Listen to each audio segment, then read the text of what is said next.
Welcome everyone to our panel. The topic of the panel today is trauma and coping. It's a faculty panel for Without Limits. And I'm going to introduce our first panelist. Christopher Jansma is the author of Why We Came to the City and the Unchangeable Spots of Leopards. It's the winner of the Sherwood Anderson Foundation Fiction Award, a Pushcart Prize, and the recipient of an honorable mention for the PEN Hemingway Award. He has written for the New York Times, the Chicago Quarterly Review, SYCVA, The Believer, Prayer Schooner, and Electrical Literature. His work has been noted and distinguished in the Best American Short Stories 2016 and the Best American Essays in 2014. He's an associate professor of English and the director of creative writing at SUNY New Paltz. He lives in Westchester with his wife and 2 children. And Christopher is going to talk about trauma and the hunger winter, lessons for the 21st century. So, Christopher. Okay, thank you so much, Isidoro, and thank you to everyone who helped put the panel together. I'm going to talk a little bit about what's known as the hunger winter, and I'll explain in just a moment what that is. Let me share my presentation here.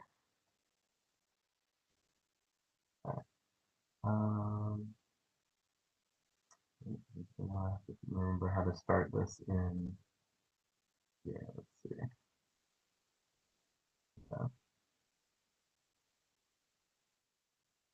Sorry. You go to slideshow and then from beginning. Yeah. All right. Okay. I can't get the slideshow because it's under the other screen. Okay.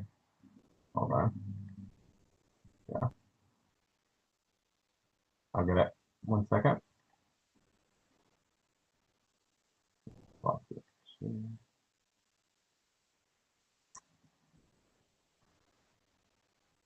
Everybody, sorry for the technical glitch here.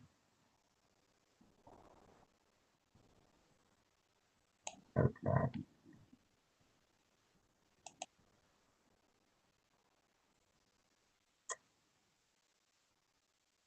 There we go. Okay. So I'm going to be talking today about trauma and the hunger winter.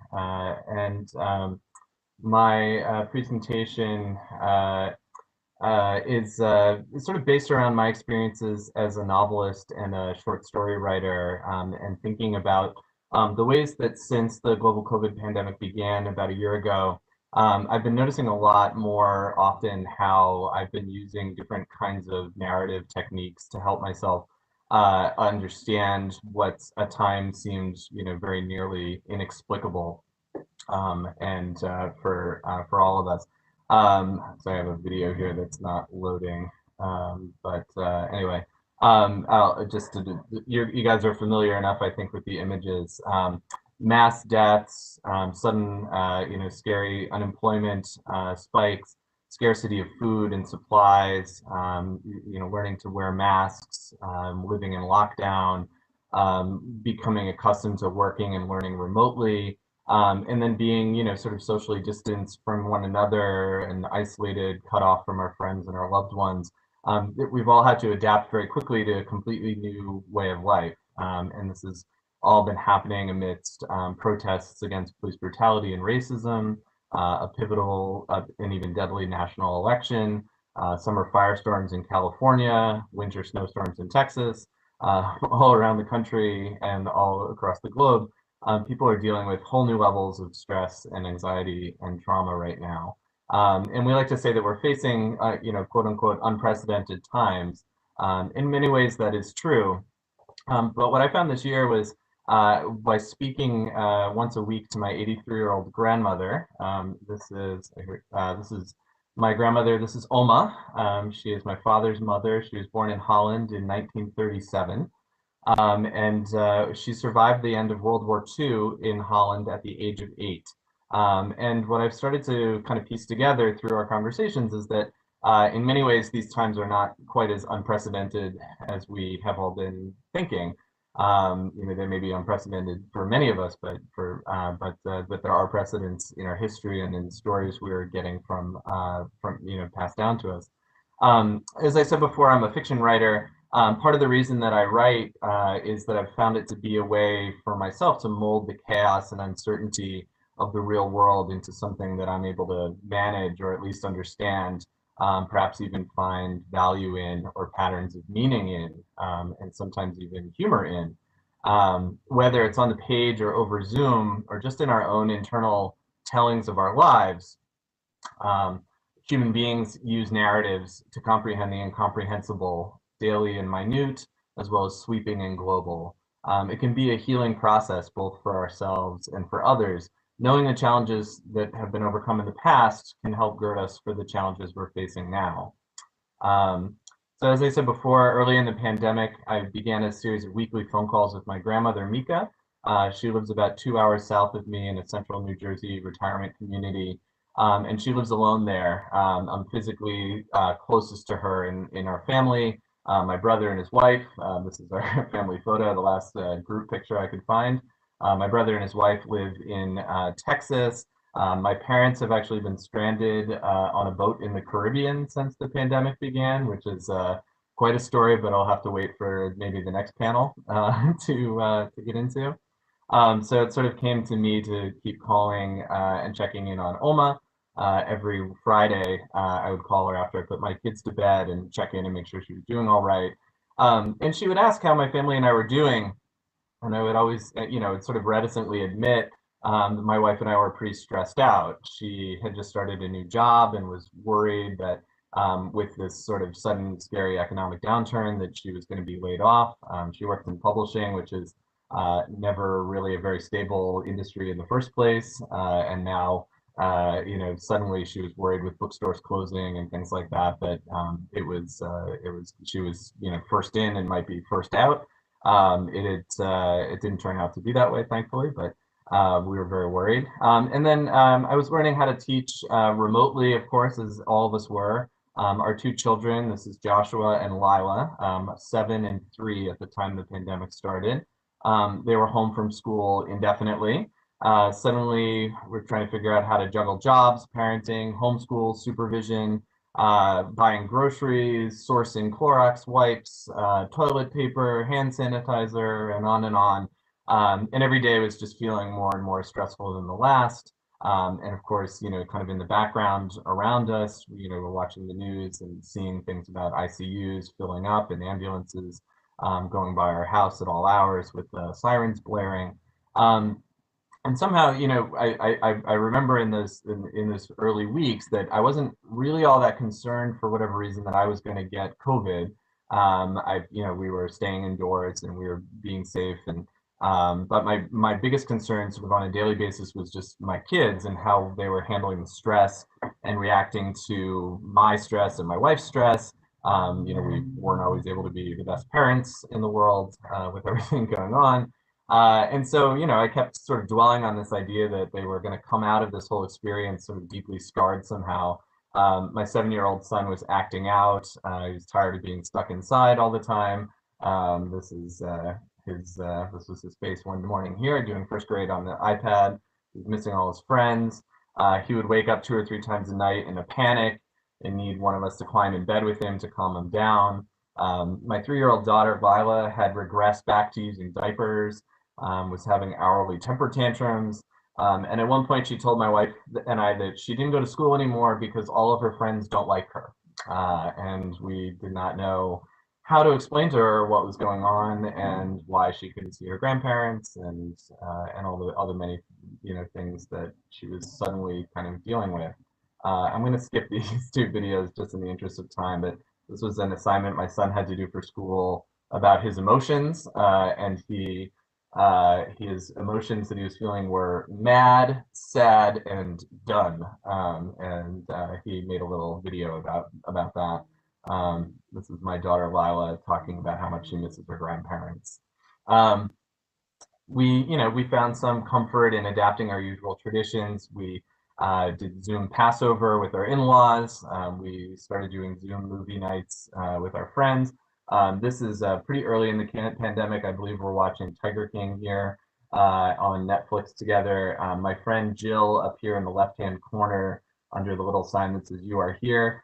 She actually has COVID in this picture. She is, I think, recovering pretty much at this point when this picture was taken, but we were checking in with her 2 or 3 times a day over Zoom. She lives alone in Brooklyn, and she had, high fevers, wasn't ever admitted to the hospital, but she was, we were worried about her. We drove down to drop food off for her and things like that at her building because she wasn't able to get groceries. And, we were checking in with her all the time to make sure she was, okay. So we were coming up with ways of, of excuses to see one another. Anyway, so as this was all going on, obviously, even with all the sort of the local personal stress, I realized that our troubles were really paling in comparison to the levels of trauma being experienced by lots of other people all around the country. Parents losing work, people losing their homes, even many people dying of COVID. I was getting emails from my students every week explaining why their work was late or why they were having trouble keeping up with things. And oftentimes they would say that they were, had recently lost a relative or a friend or a friend's mother or something like that to COVID. And, through all this, my instinct was just to try to keep my head down and try to protect my family and hope that it would all just kind of, end soon. And I kind of told myself, as I'm sure many people did, right? That, a year or two from now, it's all going to be a distant memory. My kids will barely remember wearing masks, washing their hands 20 times a day. And life will just be back to normal, and it'll just feel like a bad dream.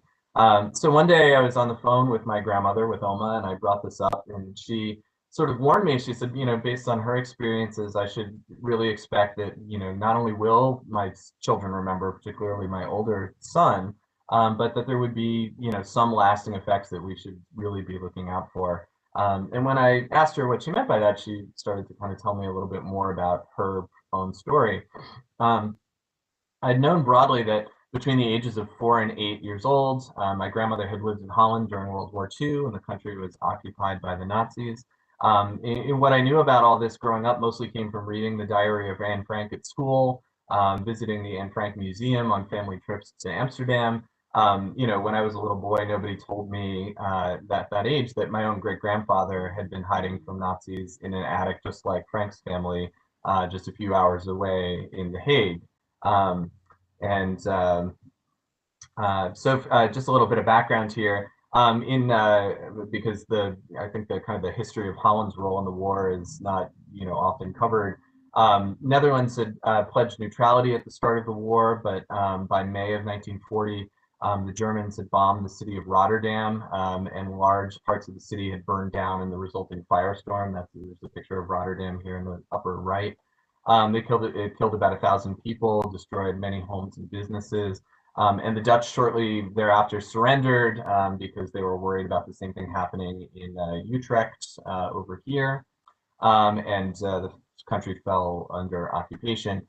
Just for a sense of scale, sorry, my little marker got screwed up here, but my grandmother's living here in The Hague, right on the shore, and Rotterdam is just down here. That's only a distance of about 25 kilometers, about 15 miles. So that would be, roughly the distance from New Paltz to Kingston. It only takes about a half an hour to drive from one place to the other now. So she was that close to, to the firestorm as a girl. From what she told me, at first, the first few years, she said she remembered the life under occupation was fairly normal. Businesses and schools were open. Many of the people that around her had most of their freedoms. But one of the big changes, one of the big things that was happening was that the Germans were firing rockets, V1 and V2 rockets at England from the beaches in Kijkdown and Scheveningen, which are sort of right near The Hague. And so this was not only sort of very scary to sort of live right near this. She told me that they would hear the rockets launching. They had to keep their windows open, or the panes of glass in their windows would shatter from the air pressure changes when the rockets went up. She said a couple of times the rockets would misfire and fall back into the city where they were living. She saw Allied planes coming to try to take out the rockets. They would get shot down in midair right over her street. This would all be when she was maybe 5 or 6 years old.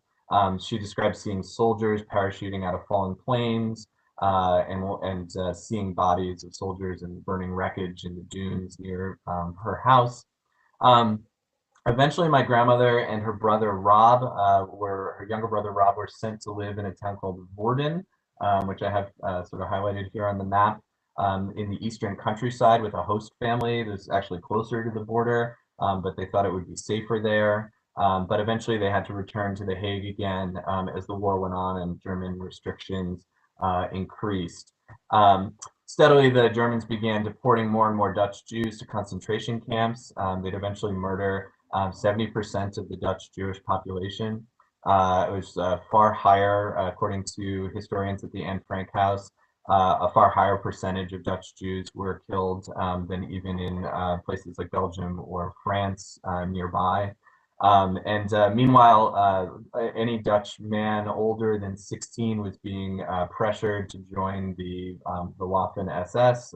This is a propaganda poster from that time, which she was then concerned about her father, who did not want to become a Nazi sympathizer, and in fact was involved with the local Dutch resistance. Which grew in response. Families like my grandfather's, who was living in Amsterdam at the time, was also a boy, were involved in underground efforts to help Dutch Jews flee persecution. But eventually the men that would not join voluntarily were rounded up by German order. My grandmother has a copy of the actual order, the piece of paper that was, sort of tacked to their door one day. I haven't been able to get it yet because I still haven't seen her in person in a year. But she's almost vaccinated, so I'm hoping very soon I'll be able to go down and actually get some of these things myself to see them in person. But anyway, at this point, Oma's father and several of the men in her apartment building were forced to go up into the attic and hide behind a double wall in order to avoid being arrested or shipped away. She said that they had one mattress that they had to share among them. This is probably, she remembers, 4 or 5 men, and a radio that they would listen to for hours up there for news about the liberation that they hoped was coming soon. In 1944, in the fall, the Dutch resistance sabotaged a major rail line to help prevent trains from embarking for concentration camps. In retaliation for that, the Germans cut off electricity, gas, and food to a large portion of the Dutch population during what was just about to become an unbearably cold winter. All in all, in the hunger winter, about 200,000 Dutch citizens would die of starvation and exposure. My grandmother now is about 8 years old. She says she remembers this period quite well. She remembers seeing stacked bodies of Dutch neighbors behind a building where they were being kept because the ground was too cold to dig for their burial. She remembers seeing schools, she remembers the Germans confiscating all metal objects, including her own bike and a family tea set. I don't know, those very particular things she remembers losing. One neighbor, she recalls, disassembled his own car and hid all the pieces in the woods so that the Nazis could not take it away. She believes he survived to reassemble it all afterwards. She remembers walking her younger brother Rob to a neighbor's house one day and a Nazi soldier pointing a rifle at them when they were 8 and 4, roughly. So roughly the same ages as my kids. One by one, she said all the trees in the neighborhood were cut down in the night to be burned for warmth. People pulled apart the curbs on the street. I think this is what's going on in this central picture here. I'm not sure. She said they took the paving stones out of the street to get to the tar paper underneath, which apparently could be boiled and consumed. I'm still looking into some of these stories.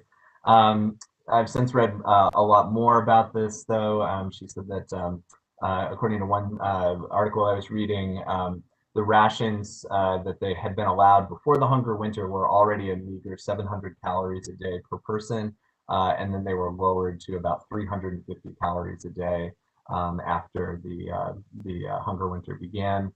Um, and all throughout these archives I've been looking at in the online so far, you can see images like this one of very skinny Dutch children roaming around the city carrying spoons on the off chance that someone had a little extra food that they could borrow. She remembers this pretty well, having a spoon and you would kind of keep it in your pocket all the time. She described the clash between the steady threat of starvation, separate ever-present fear of being arrested or killed by German soldiers, or father being arrested. Some neighbors in her own building were known to be Nazi sympathizers and had to be avoided, and also kept in the dark about the men hiding in the attic. She said that there was a system they had in their building where they'd keep a broom by the fireplace so that if the Nazis came to raid their building, they would bang on the ceiling, kind of like inside the fireplace, so it would echo up to the next apartment above, and it would go up the chain. And she was on the very top of the chain, so on the fourth floor. Her job was when she heard the knocking that she would then scramble up to the attic to warn her father that and the other men that they had to, put up the walls and hide behind it. Um, anyway, she says as an 8-year-old, she said very very clearly she felt certain that she was going to die. There was no gas, heat, electricity, or food. She remembers lying in bed, hallucinating due to hunger, believing at one point she said she had a dream that she was already in heaven, but she thinks she was just sort of hallucinating from lack of food. And she told me one story about an older German couple in her building who'd emigrated there before the war, and they were able to get extra food rations because they were former German patriots. And so it was, she said, thanks to this couple that they were able to share their food with her and her brother and other children in the building that probably kept them alive. She says that her guess is that if the war had lasted even another week, she and everybody else in the building probably would have starved. Happy ending. The Allies finally began to drop food on Holland in March of that year. She remembers people setting out all their best china at home on the table in anticipation of like a lavish meal being sort of airdropped in. And then she remembers going out with a pillowcase to the place where the planes were going to drop the food so they could gather up everything and bring it home. And then it turned out to just be a bunch of saltine crackers on the first round because I guess if you are trying to give food to people who haven't eaten in several weeks or months, then you can't just give them a pot roast on the first day. So it was just saltine crackers, she said, for a while, and then eventually bread and butter, and then eventually sort of, real food. She remembers finally going back to school again in September of 1945 and getting milk in cartons and oranges from the Red Cross for the first time. She'd never seen an orange before. She remembers biting into it like an apple with the whole peel on still. And she also remembered the care packages from America that they got at school included pieces of Wrigley's chewing gum, which no one understood because why would you give people who'd just been starving something that you had to chew but you couldn't actually eat? Which I suppose is a good point. Anyway, what's astonishing to me is that after all of this, Oma says that she really forgot about almost everything that happened through her later childhood and then into her teen years. She said people just didn't talk about it after it was over. There was this big rush to resume.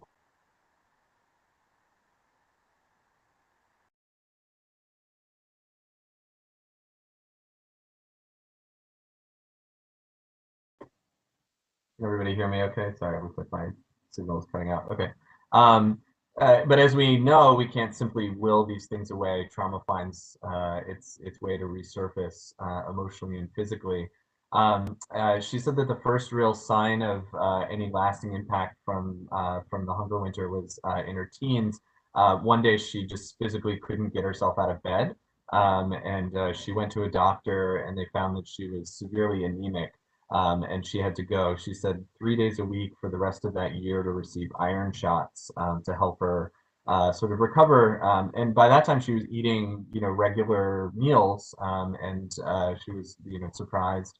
But doctors told her that it was happening to a lot of other young women around her same age, and it's something due to linked to the malnutrition that was now being kind of triggered.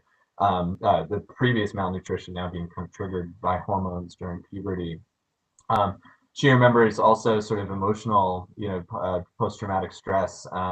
She remembers at age 16 going to see some fireworks at the beach with her with my grandfather, who was then her boyfriend, and having traumatic flashbacks to the sound of the B-1 rockets going off around her.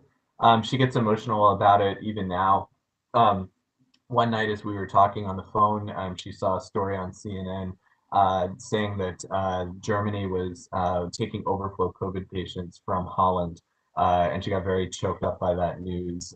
Even though it had been 75 years since the end of the war, she was still like just very emotional about the idea that, now we're in a place where, the Germans are helping people in Holland. Of course, they've been allies for my whole life, but in her memory, it's very different. Anyway, I imagine many of you are thinking something like what I soon began to think hearing all these stories, which is, that compared to what she'd been through and the traumas of the hunger winter, my own family and I had relatively little to worry about by comparison. As it turned out, the lockdowns ended after about 12 weeks in our part of New York State. Since September, my kids have been able to resume partial school schedules. We haven't had to grapple with unemployment, thankfully. Our relatives are safe. We've seen, some of them in person again, even. The grocery stores near us are fully stocked with toilet paper and hand sanitizer. My daughters remembered how to use the potty. My son is sleeping through the night. They are now so used to wearing their masks at school, they forget to take them off when they come home at the end of the day. But of course, 2,100 people have died of COVID so far just in my county. Nationwide, we've surpassed 500,000 deaths. Around the world, estimates are that we've added as many as 150 million people to extreme poverty this year, and that we may see an additional 122 million deaths just from starvation in what Oxfam is calling the hunger virus. This is from an article in July of this past July. And maybe I'll wrap up here because I don't want to go too long, but when I was a boy, one of my earliest memories actually is seeing my grandmother, seeing Oma at her college graduation. She didn't have the chance to go to college as a young woman. She married my grandfather fairly young. They emigrated to America and started a life here. But once my father was grown and raising his own family, she enrolled at Brookdale Community College in my hometown. She was determined to get her degree. And when she was there, she studied creative writing, and she wrote for the campus literary magazine there, Collage. This is 1982. This is the year that I was born. This is a haiku poem that she wrote and published under her maiden name. She has 2 haikus in this issue. She still writes today. She sends me haikus that she's writing for her retirement community newsletter every month. But what she told me was that it was the first day of her creative writing class when her professor asked everyone to sit down and think about their earliest childhood memory. She said she closed her eyes and remembered standing in the kitchen, watching through the windows as planes flew overhead. She didn't know then that they were heading towards Rotterdam or what they were going to do when they got there, but she remembered her father saying to her, "De oorlog begint," or "the war is starting." And it was the act of writing that story down in the early 1980s that she says opened the floodgates of her memories and allowed her to begin to process what she'd lived through as a young girl. Understanding the narratives coming out of things like the hunger winter gives us strength to face our own challenges. Not knowing when things will get better or how can be devastating to our mental health and our ability to carry out our ordinary duties, let alone extraordinary ones. Talking to my grandmother during these weeks of peak uncertainty gave me a kind of comfort and confidence that I badly needed. I needed her survival narrative to help me construct my own. I'm going to stop there. There's a little sort of side note about epigenetics that I'm interested in also as it relates to narratives, but I don't want to eat up too much time. So I'm happy to talk more about that later if there is time. All right, thank you, and throw it back to you, Isadora. Thank you, Chris. It's a fantastic presentation. It's very telling of the event and experience that we are going through. And I want to move to our next panelist, Carla Mullen. Her title is Welcome to Adulthood. So Carla is an associate professor of psychology and a deputy director of the Institute for Disaster Mental Health. She also oversees the Student Psychological Resilience Project, a new campus initiative which aims to destigmatize stigma around mental health issues and encourage well-being among students. Her research focuses on the impact of growing up in the post-9/11 disaster-filled world of today's emerging adults. That would be a subject of her third book, Generation Disaster, Coming of Age Post 9/11, which will be published in 2021 as part of the Oxford University Press Emerging Adulthood series. So without much ado, Carla, thank you for coming to the panel. And Great, thank you. Let me just get my screen sharing. Come on. There we go.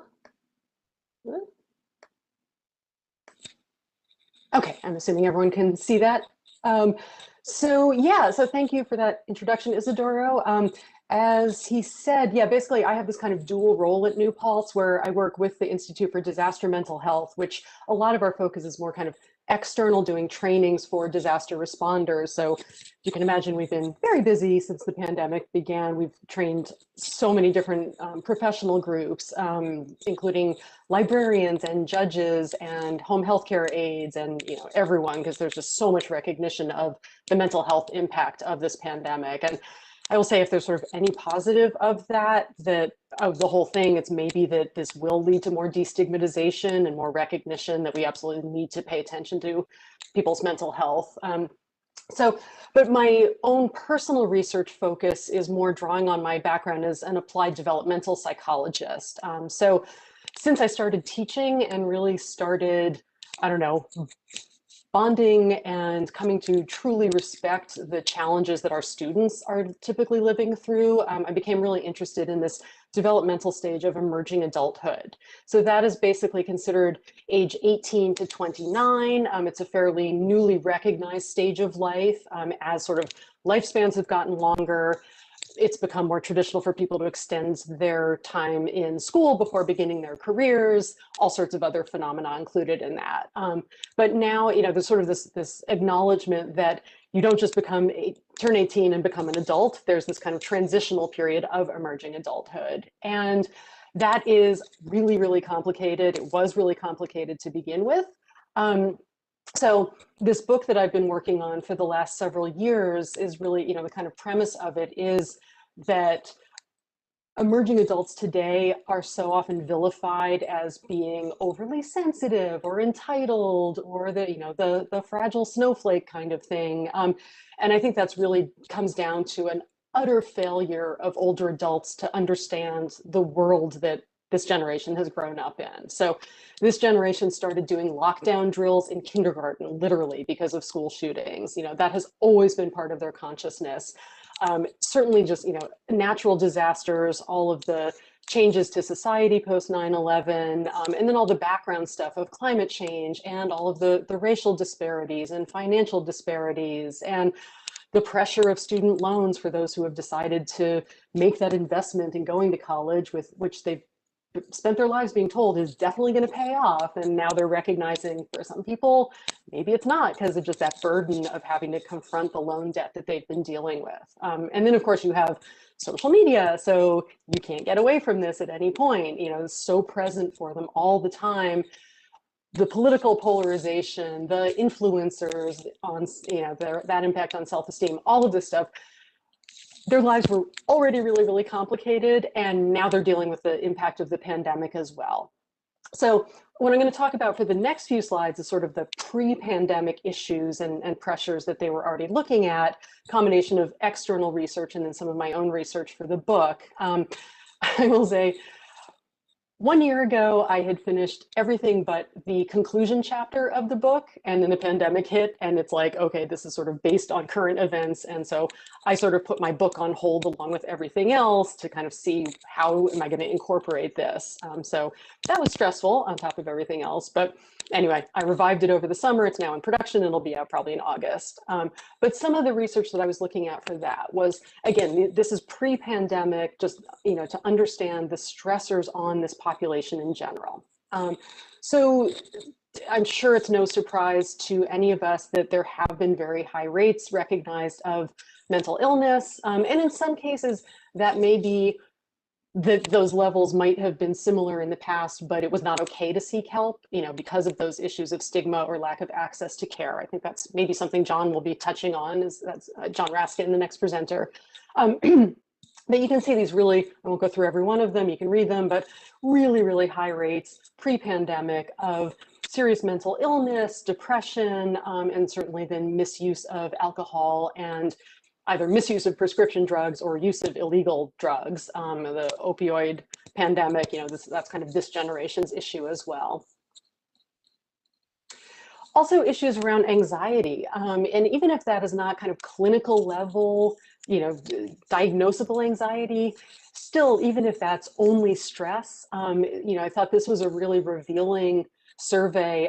This was a big one. I think this was, I don't know, 10,000 people or something, done by the American Psychological Association. And they were asking not just young people, they had different age groups with this, but, you know, what are they anxious about in daily life? And, you know, look at, you can see the different stressors. So politics, I mean, 2019, obviously that was a lot, you know, very much present for everyone. Family relationships, health, and again, health pre-pandemic, keeping people safe, and then the financial pressures. For every one of these, you know, they were saying that they were somewhat or extremely anxious, at least half of them, and up to 3/4 of them about these different factors. And tragically, horribly, that also, you know, all this pressure has led to this increase in, in suicide among this age group. Now, these are still from fairly low base rates.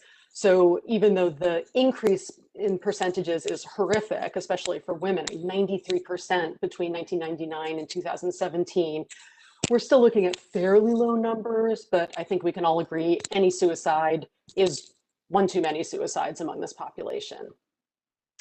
And looking at some of my own research, as part of preparations for the book in spring 2019, I did a Qualtrics panel of 1,000 emerging adults, so ages 18 to 29, skewed towards the older end of that. And what I very much wanted to do is get beyond, you know, one of the problems with research on emerging adulthood is that it tends to just focus on college students, and college students have a lot to tell us about their generation, but they are not the entire generation.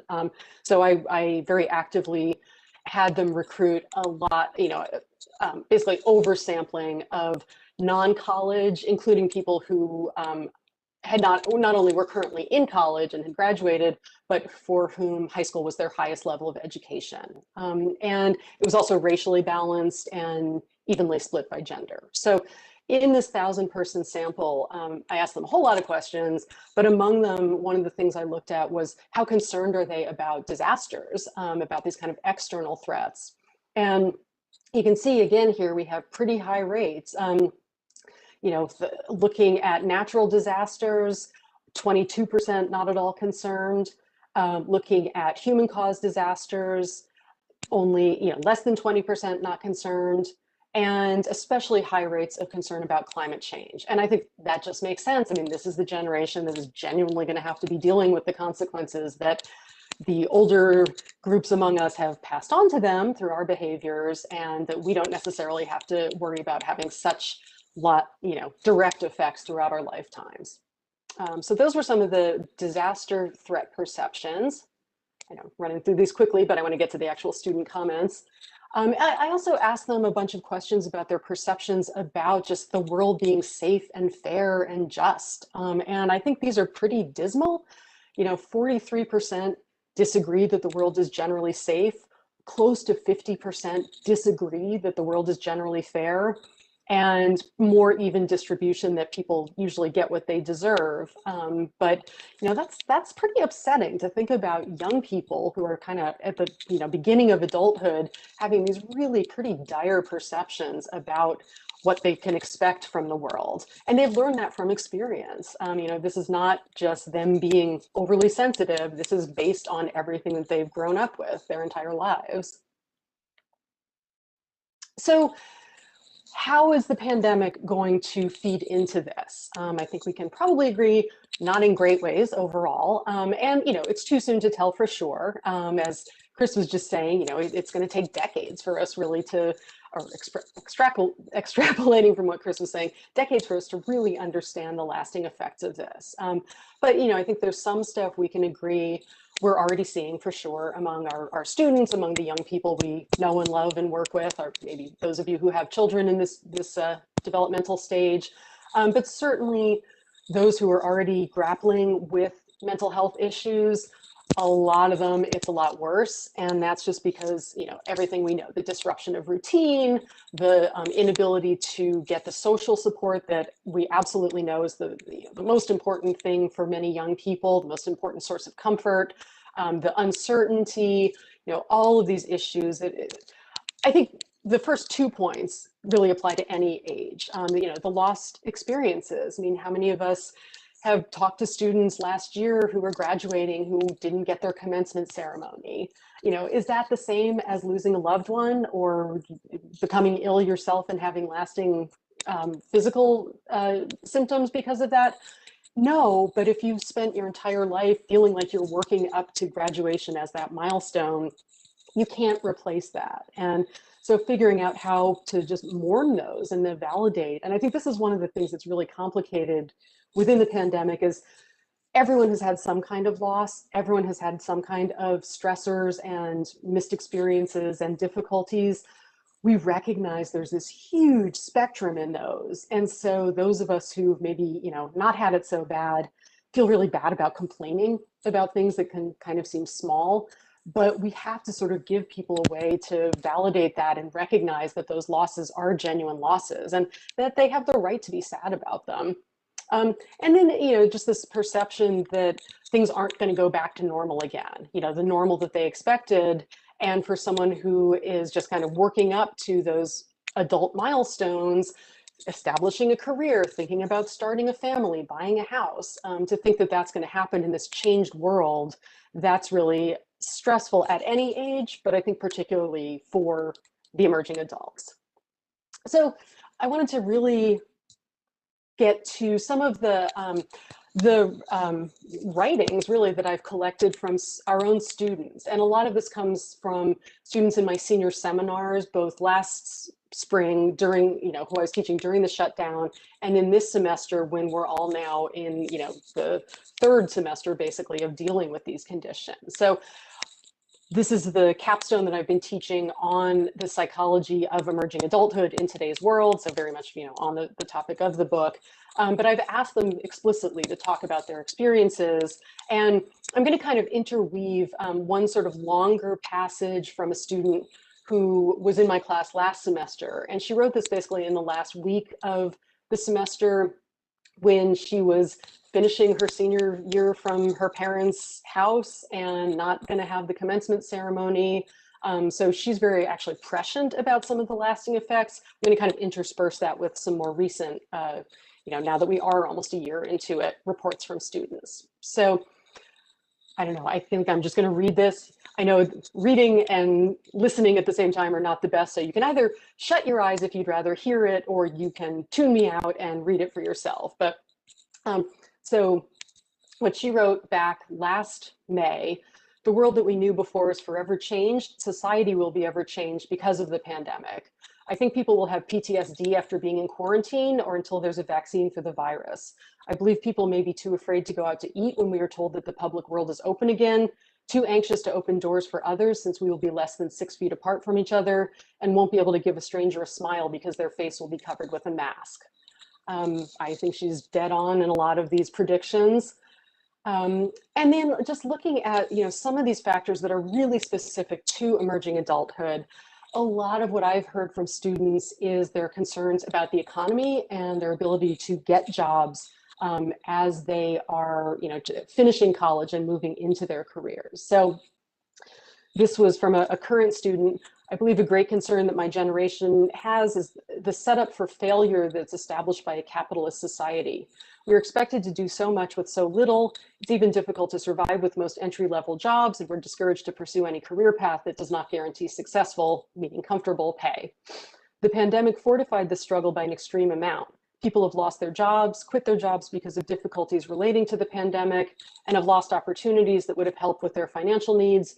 This pandemic has been such a hindrance to people everywhere, especially emerging adults who are in a constant struggle regarding financial needs. And I'm sure many of you have heard this as well. I mean, even students, who lost the internships that they had planned, lost the part-time jobs they had planned. Now they feel like they're graduating without those things that have now become essential to have on your resume if you want to have any chance of getting a decent job in an economy where, unfortunately, a college degree has really become sort of devalued because it is the norm now. And then also, one of the big tasks of emerging adulthood is this idea of individuation. That sort of begins in adolescence, but it really kind of is, completed or pursued further throughout the process of becoming a genuine adult. And this is this idea of kind of taking the reins over from your parents and taking control of your own decisions, your own choices, the way that you want to live your life. It's not an instantaneous process. It can take a while. Some people accomplish it more or less successfully or on different timelines than others, but that is kind of a big thing that, is a goal. And this, I found this very upsetting. One of the biggest issues I believe my generation has had to deal with due to the pandemic would be living in toxic households. So much going on in today's households that people do not speak of. I myself have lived in a toxic household before college. These young adults have to live in homes where they're not happy nor comfortable. Going away to school has been an escape for most. An escape from domestic violence and abuse, trauma, lack of food. These young adults have to carry on the damage and trauma of their parents, but being at school can take that stress off and give them some privacy. This pandemic has made this issue worse. And I don't know how this is going to shake out for this whole generation, but just that kind of that backwards motion. Chris talked about his daughter losing her potty training skills. It's a kind of comparable emotional regression or just, ability to kind of pursue what we think of as you moved out, you launched, and now a lot of students are, and young people in general, are having to kind of reverse that process, which is not the norm and not a choice for most of them. Just a few more points, a couple more minutes. So back to my student from last year, some good things to look at are that March, so this would be March 2020, was the first month without a school shooting in this country for a while. Nature is slowly being restored, yet almost everyone I know my age is having a mental breakdown about either finding a job after they graduate next month or because they recently got laid off from their previous job. So again, just this deep concern about finance and the future. And, this is not fragility to me. This is a very practical concern being expressed because we've told them, you go to college so you can get a good job and the intrinsic value of an education, of course. And now that kind of rug has been torn out from a lot of them. So just a couple more slides to end on a slightly positive note, this idea of resilience and even post-traumatic growth. Chris's OMA clearly had a major resilience. Everyone who went through the hunger winter and survived did so due to resilience. So humans have an unbelievable ability to get through difficult things and to move on from them, and in some cases to take away positive messages. So this was another current student. The global impact of COVID made us human beings feel a sense of togetherness through adversity and with hope. In the wake of the pandemic, I hope to see my generation experience post-traumatic growth. I know we have limitless potential to form the most inclusive, unified, diverse, accepting cohort identity humankind has known if we can come together and heal first. And building on that, to just last point, to go back to last year's student, I don't know if I'm going to be able to get through this without choking up. I find this so moving, but I also think the pandemic will affect my generation moving forward in the sense that it will make us realize that life is so fragile and can be taken away from us at any moment. We will more than likely try to enjoy the moment more and be more thankful for our loved ones and friends once we can be reunited again. I believe this to be true since the pandemic makes you realize that love is the most important currency we have right now, since if we do not rise up together, we will fall apart. And at the end of the day, we just have to hold on to hope for a better tomorrow, since without hope, we have nothing. So I will give her the final word, but I just hope that lets us kind of recognize and appreciate that our students, yes, they are struggling. Yes, the pandemic is making things even worse on top of the massive stressors they already had, but they are tough. I mean, they are getting through it. They are resilient. And I think they really deserve our respect for that. So I hope that message will get through to everyone. Thank you. All right. All right, thank you. That was a fantastic presentation. Kind of reflecting a little bit, reminding me of some of the conversations I had with many students in the last year, and everything ties in. Just a quick reminder, if people could mute their microphones, there seems to be an echo. So thank you, and I'm just going to move to the next panelist, and then we can have a little bit more minutes to have a conversation. And our next panelist is Jonathan Raskin. Jonathan Raskin is going to present the coronavirus in context, a guide for coping. And Raskin is a professor of psychology and counselor of education at the State University of New Paltz. He currently serves as the chair of the Department of Psychology, which houses the psychology undergraduate program and graduate program in counselor education and psychological science. In addition to his faculty work, Dr. Raskin is a co-editor of the Journal of Constructivist Psychology. He's also a licensed psychologist who maintains an active private practice. Dr. Raskin's research focuses on constructive meaning-based approaches in psychology and counselor education, especially their applications to understanding abnormality, counseling, and psychotherapy. Much of his scholarship builds on George Kelly's personal construct theory and Ernst Ben, I'm sorry, I'm gonna mispronounce that. Radical optimism. But he also incorporates social constructionism, narrative theory, solution-focused therapy, context-centered therapy, and other constructivist approaches. Dr. Raskin is the author of the textbook, A Normal Psychology, Contrasting Perspectives. Thank you. So go ahead and we'll just move on to your presentation. Great. So I'm going to share my, and hopefully everybody can now see my slides. I apologize, Isadora, that my introduction was too complicated. So yes, I'm going to talk about the coronavirus in context, a guide for coping, and giving the two powerful but also upsetting in some ways presentations that we just saw. Hopefully this can provide people with a few ideas about ways to cope with what's been going on. And since I only have a few minutes, allow me to get right to the point. So I'm going to boldly assert some things about the context-centered approach to psychology and psychotherapy that I think with additional time, I could demonstrate more fully and convincingly. So for anyone who's a glutton for punishment and wants more theoretical exposition, I am happy to share with you the fuller paper from which these ideas are drawn. But with that said, let me dive right into explaining the basics of a context-centered approach to psychology and psychotherapy so that we can then apply it to considering the pandemic. So let's begin by defining contexts. Contexts are mental frameworks that are governed by presuppositions that set ground rules. And these ground rules establish psychological boundaries, not just for what you think and how you think, but for what you can think. And two common contexts that I want to focus on, I'm going to call the mind and the self. These are psychological terms that are commonly used in daily life, but here I want to define them in some very specific ways.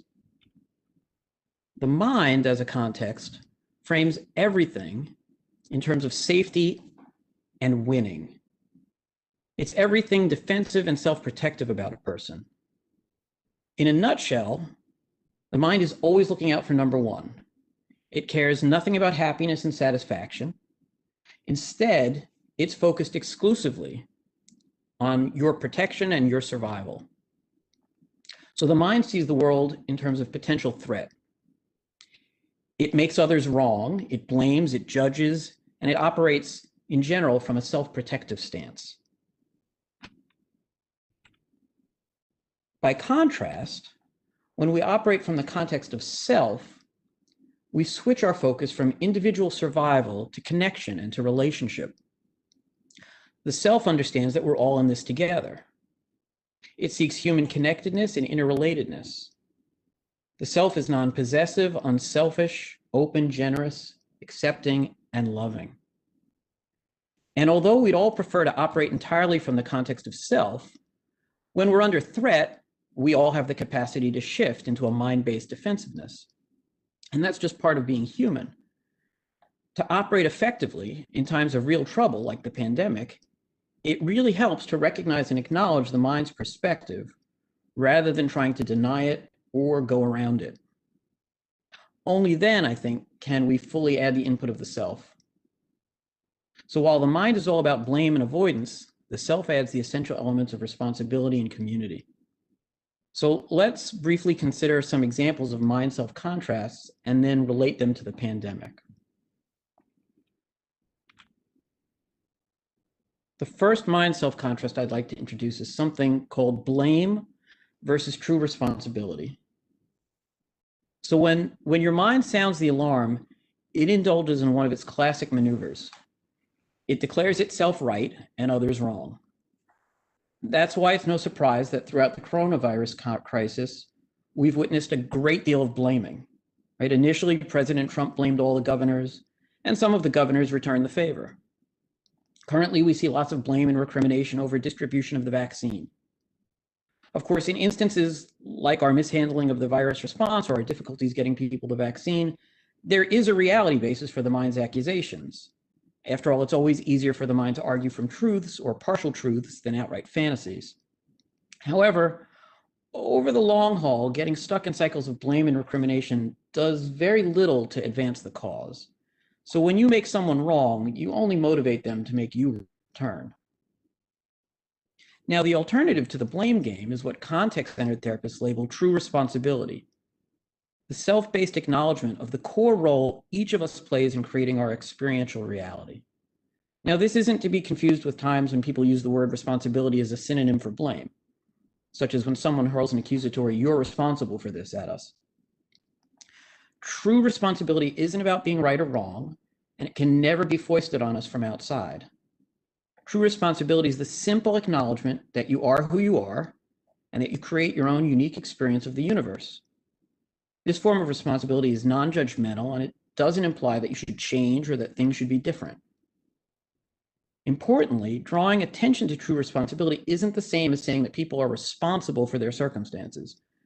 We're often at the mercy of events that are beyond our control.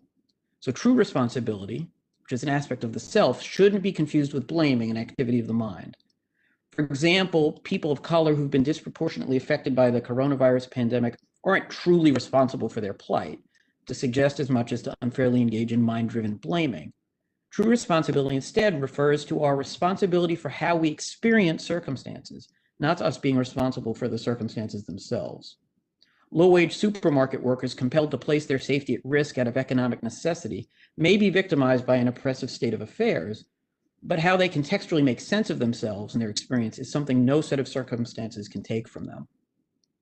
So distinguishing between blame and true responsibility, I think, can help us harness the power of self. For example, one 20-something sheltering in place at his mother's house resented her criticisms of his messy room and his erratic sleep patterns. This produced emotionally exhausting family feuds. However, when he came to see that these were just self-perpetuating right-wrong battles, pitting his mind against his mom's, he was able to back off and take a different role.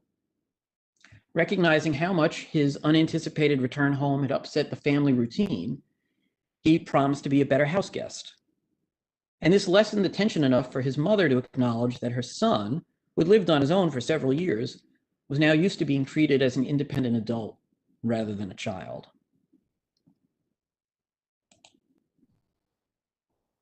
Shifting gears, another mind-self contrast that I think can help us understand our responses to the pandemic is that of being at effect versus being at cause.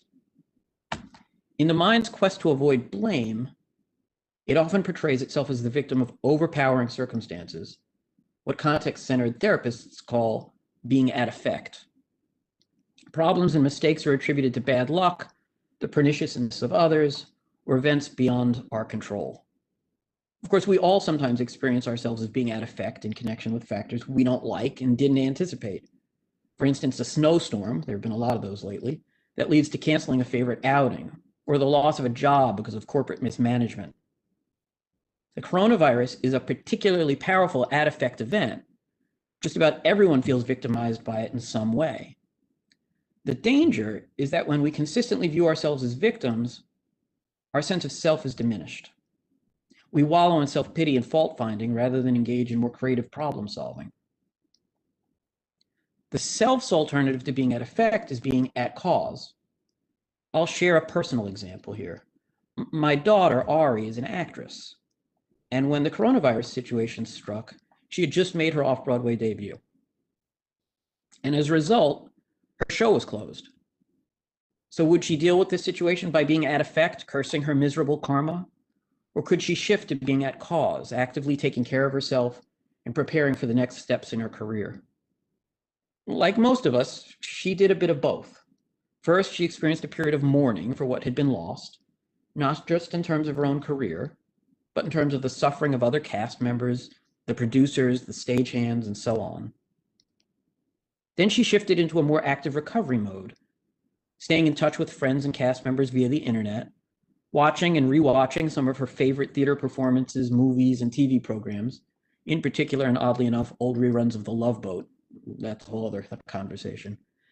And creating an online video with a friend ranking the 50 best musicals that have won the Best Musical Tony Awards. And if you're interested, message me, I'll send you the link. Again, I'm not proposing that those first mind-dominated at-effect stages should be skipped or overlooked. Why not take advantage of such a perfect opportunity to feel sorry for ourselves? However, recognizing that self-pity is only a part of the story prepares us to adopt a broader perspective, especially one that includes finding opportunities to be of service to others. So for example, a ballerina whose dance company had closed for the rest of the season due to the pandemic went back to her hometown, and after a few weeks of feeling lost, she found a way to keep in touch with the world of dance by providing online classes for students at the ballet school where she herself had trained. A third and final mind-self contrast that I think might prove useful in helping you think about how you're coping during the pandemic is something that I'll call avoidance versus mastery. So it's useful to distinguish between problem-solving strategies that rely on avoidance, which is the mind's preference, and those that have mastery as the goal, which is the self's penchant. From the mind's point of view, why take unnecessary risks? Stay away from anything threatening, whether the threat is physical or psychological, right? Why ask for a favor and risk rejection? This strategy can prevail in the most trivial situations and the most profound. Years ago, a very skilled tennis player gave up the sport because he realized he might not make it to the city finals. So why play if you might lose? There was a time in the history of medicine when research on syphilis was stymied because people were unwilling to utter the word or acknowledge the scope of the problem. The mind's impulse to avoid means minimizing, discounting, and distracting as much as possible. Consistent with the mind's suppressive tendencies, many people have denied being upset by the pandemic, or at the very least, they've been annoyed with themselves for feeling upset and overwhelmed. They've pointed to media messages telling them to take their minds off the situation, to be resilient, to be productive, to be creative. And from the context-centered perspective, the problem here is that this omits step one, right? A full recognition of the mind at work. And so I encourage you all to celebrate your minds as magnificent instruments of protection, always on the job and cleverly inventing vivid scenarios of doom and gloom. And here's the paradox. The more credit you give to your mind for its tireless vigilance, the more that you let it be, the more space there is for the self to be heard. So let's not put the cart before the horse. Let's allot time for self-indulgence and self-pity before moving on to the more wholesome projects and acts of good cheer. This counterintuitive approach, where we notice the mind before we move on to the self, is ultimately the more efficient path. Further, while we're in the mind mode, I think strong feelings can be expressed, right? The full gamut from anger and shock to fear and sadness. To quote a Dylan Thomas line somewhat out of context, do not go gentle into that good night. Give the mind a chance to do its worst. The pandemic is one of those occasions it has been waiting for, when some of its dire warnings actually have a firmer basis in real-world concerns than usual. Let me share a last example here, one that many of you can relate to.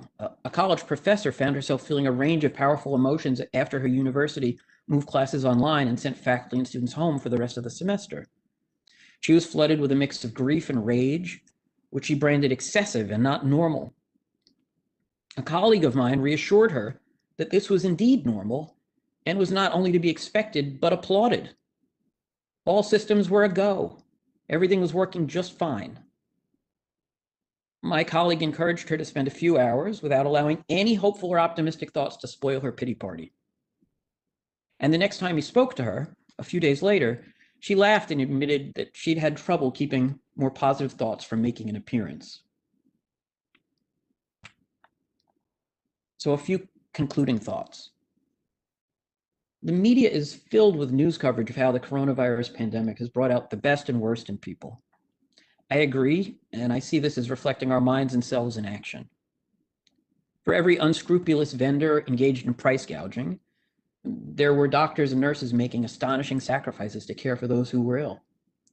For every COVIDiot refusing to practice social distancing because it interfered with the mind's desire for immediate gratification, there were people staying home for the greater good, even though it meant long-term separation from their loved ones. For every politician playing mind games with the public by exploiting fears and stoking anger about our current predicament, there were others who have provided comfort and aid. The thing to remember is that all of us vacillate between the contexts of mind and self. So none of us are above our minds occasionally getting the best of us. It happens, and we should not expect otherwise or kick ourselves when it does. By encouraging people to appreciate the mind and be aware of how it works, we can help them strengthen the self and operate from it more readily, even during distressing periods that feed the mind's worst impulses, such as the one we find ourselves in right now. It's helpful to remember that the mind's reactions are transient and forever changing. At the end of the darkly comic and touching movie Jojo Rabbit, which takes place in Nazi Germany, which, as our earlier presentation made clear and reminded us, it was another challenging period in recent history. But at the end of Jojo Rabbit, there's a quote from the poet Rainer Maria Rilke. Let everything happen to you, beauty and terror, just keep going. No feeling is final. Perhaps this can serve as a mantra for all of us during these arduous and unsettling times. Thank you for listening to me today, and I look forward to the discussion period. Thank you, Jonathan. That's another wonderful presentation. I just want to kind of tie all the presentations together. It's really interesting because, like I mentioned earlier, when we were talking, I teach a class on memory, and I taught it last spring semester. And one of the books that we read actually ties into these three presentations, because one of the things they're talking about is loss, the loss of future. The author, Jorge Semprún, he's a survivor of Buchenwald. And so he has a series of books that he talks about that experience. And one of the things that he says in one of his autobiographies is that he chose life over writing because, you know, the idea of going back to the experience and what we like those flashbacks going forward. So he was trying to give meaning to his present self when there's flashbacks going back to the camps and the experience he lived in. And, you know, one of the things that resonates here between all three panels is this idea of fear of the future, what has been lost, the idea of the event, how do we understand this event and our current state? That's one of the things that I thought it was interesting. And one of the things that we have is this idea of the survival narrative, which is kind of like the presentation that we heard also about from Carla about how students are writing and expressing their feelings and how they're coping with it. And your presentation is interesting on how that writing or coping helps us to understand what's going on. So my question is basically, what do you guys think about this idea of what has been lost, and how does the future space and memory play into all these ideas? If anyone.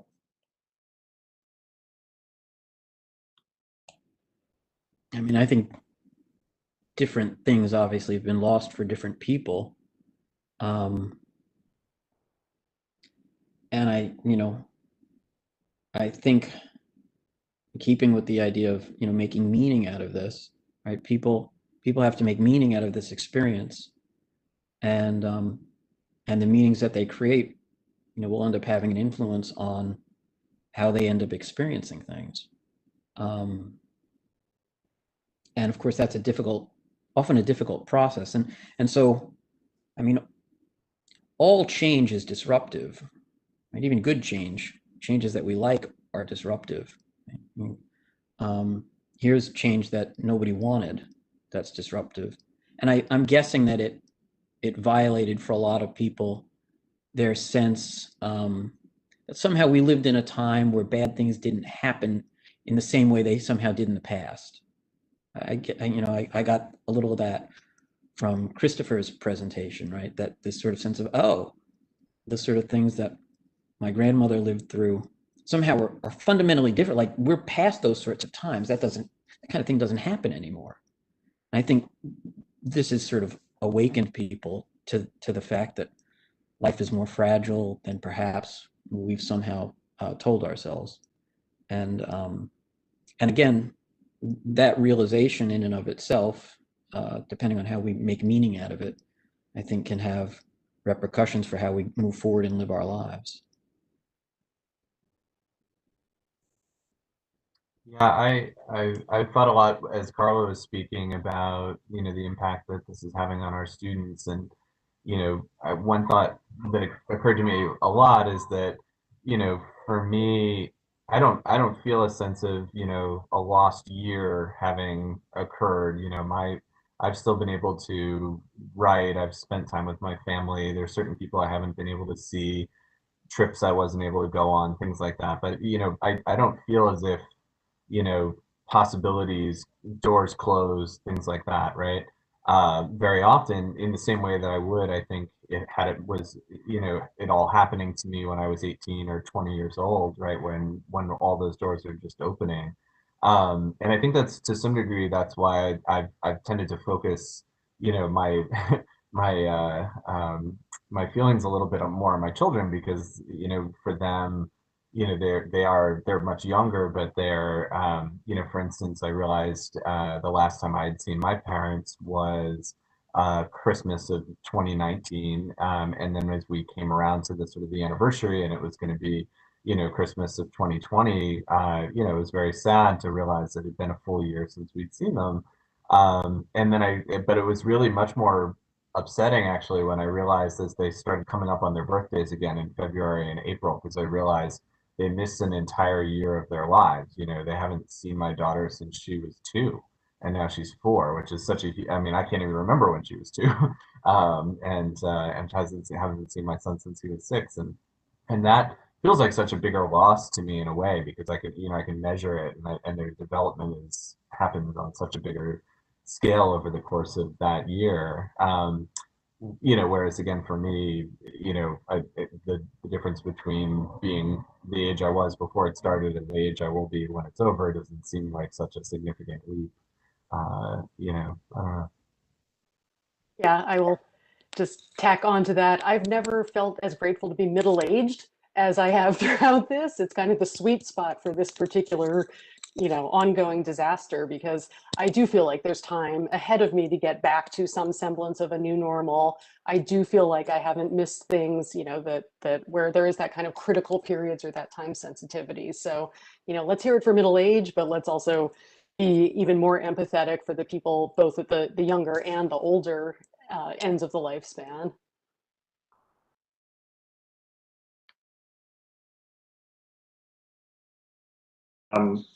So if anyone has questions, we can, proceed.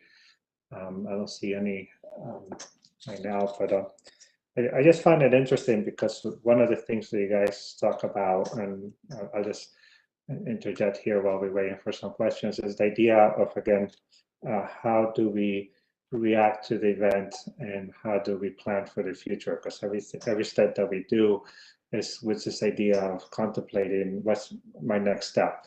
And, when you have this idea of a comfort zone, even though, is right about this idea that, since 9/11, nothing has been very normal, with all the school shootings and all this, violence that we see, it makes you wonder how these generations are, thinking about it, and so I guess my point is kind of like this idea, how do we move forward when at this moment you're living an experience, you have lost experience, and you start thinking to yourself, well, why does it matter? Like, what's going to happen next? You just kind of regress to a very defensive system, which is interesting because that's what I read in all this testimonies that I do for my classes. I have authors that were children during the Spanish Civil War that, they went to a different type of literature, escapismo. They go into the fantasy world of, the Disney characters like Cinderella, and how the mind regresses, and very interesting to see if there's some kind of parallel there. But so I don't know, do you guys have any other questions? I don't see a lot of questions in the chat.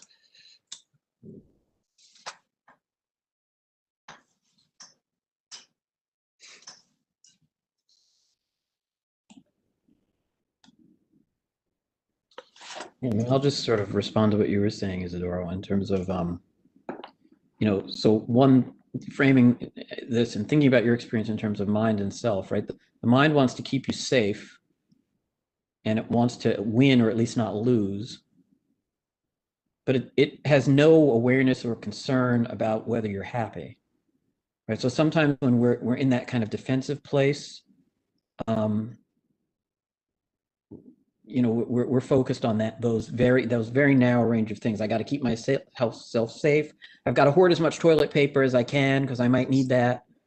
It's not about being happy, right? The self sort of has a bigger view, and so the mind always wants to hoard, protect, keep you safe, without any concern about how satisfying that is.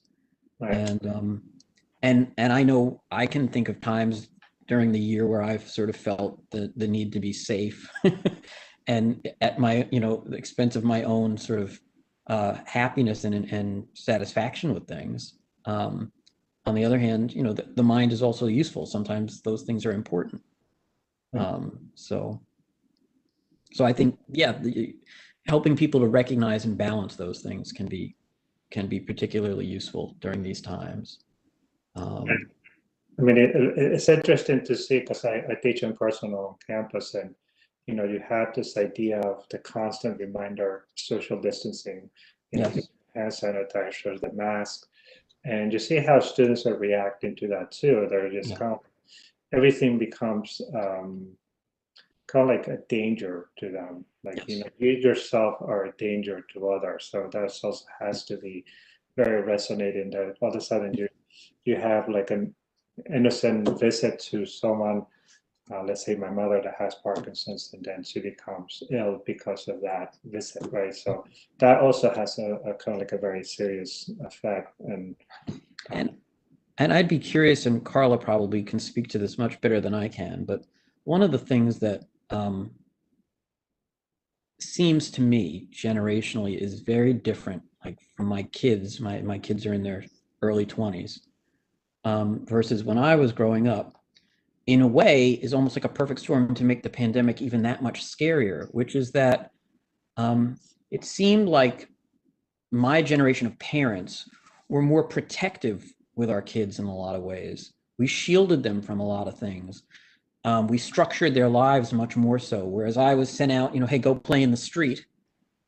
There was never any unstructured activity. Everything was always, for my kids, you have ballet at 4 o'clock and then you do homework at 5 o'clock. And, this is how it is. And so there was sort of built into a lot of their upbringing, unintentionally, I think, a lot of fearfulness about a lot of things. And now all of a sudden you have something, since the mind knows no proportion, right? Now you have a pandemic that really is a scary, dangerous thing. And I sometimes, have felt like the growing up process is slower because people haven't had as much opportunity to kind of stumble and make mistakes and encounter things that are what they were told are dangerous or scary, but are actually just developmental pitfalls and pratfalls that you have to take in order to grow up. I suspect that that's made it more difficult for many kids who are, college age and younger, but I don't know if that fits with your experience, Carla. Yeah, that's definitely something I found in some of the research that I did as well. And I mean, I have a whole chapter on sort of parenting post 9/11, when not only had the attack actually occurred, but there was all the security theater around it that was likely used to justify going to the post 9/11 wars, et cetera. So I think for parents raising this generation of what are now children and emerging adults, it was absolutely done in a very, an environment where there was an awareness of these threats. Not that there wasn't awareness of threats like polio, parents had worries in the past for sure. But also, I mean, I think we also need to really factor in the concept of the digital tether with cell phones, of parents being constantly in touch with kids throughout adolescence and even into college. It used to be you went off to school and you didn't have any contact with your parents for 8 hours at a stretch. And so you had to learn to kind of fight your own battles and figure things out for yourself. And I think a lot of young people today, and it's kind of gone both directions. I mean, I think that has led to a lot of these accusations of kids today not being independent, but in some ways it's because their parents haven't allowed them to be. So but also just Have you experienced? Have you had any situations now, especially now while we're doing office hours remotely, of parents trying to kind of sit in on the office hour appointments of the students? I have not experienced that. Oh my gosh. I've had it, and I've had other faculty come to me with like, how do I handle this? What do I do? How do I set boundaries with these parents? Right. I have a question that might tie into this, where you guys talking about parents, and so the question is, as a middle-aged person looking at young adults, I see that the things I identify as extraordinary stresses are just normal for them. I am not surprised how resilient they are, given that they have not known otherwise. Do you have comments about this? And just to we didn't grow up with school shootings, for example. So what do you guys think about that? I'll jump in on that one because this is something I've asked students about specifically. And I've had some really interesting sort of writings about this, where at the beginning of the paragraph, they'll say, well, the lockdown drills were just perfectly routine. It was for them the equivalent of a fire drill for older generations. So they didn't even think about it. But on the other hand, they'll then in the next sentence say, yet I was always terrified of school shootings and very aware that this was a real thing that could happen to us. So it's this very kind of skewed perception of threats. And then of course, we get all of the availability heuristic stuffs of, even though these events like a mass shooting are incredibly rare, when they do happen, they, not surprisingly, get so much media attention that really distorts people's understanding of how likely these events actually are. So that, and now social media, of course, is a factor in everything, my perspective. I mean, and in some ways, again, the mind likes to win and make comparisons. And in some ways, I find myself sort of saying, well, every generation has different challenges, right? And so I remember, the nuclear fallout drills when I was in first grade. I was like, why are we all hiding under our desks? And what are we doing? Why are we listening on the floor? What's going on? I know this is scary, but I don't understand what's going on. I know that I don't know what the research on this is, but it seemed to me just anecdotally from my kids, and again, it was a different school district in a different part of the state, but there was a lot more attention in my kids' schooling to not allowing bullying compared to what I recall growing up in school, where it was just like, let them work it out. You know, they'll punch each other and torture each other and call each other nasty names, and you know, and they'll work it out. And which I don't think was necessarily so great. I know sometimes people are like, no, we need to go back to that. I'm like, yeah, I don't know. Having been on the receiving end of some of that, I would want my kids to have to go back to that. A lot of therapy sessions for those experiences. Yeah.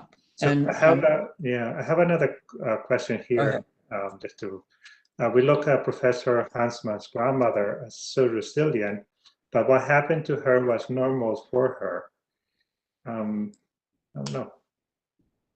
Yeah, I was just noticing that. I just wanted to say quickly first to Jonathan that my son's school, you know, one interesting aspect of him doing remote school now sometimes is I get to listen to what he's learning about, which I wouldn't normally. It's sort of the similar, I guess, the reverse of the parents coming into your office hours.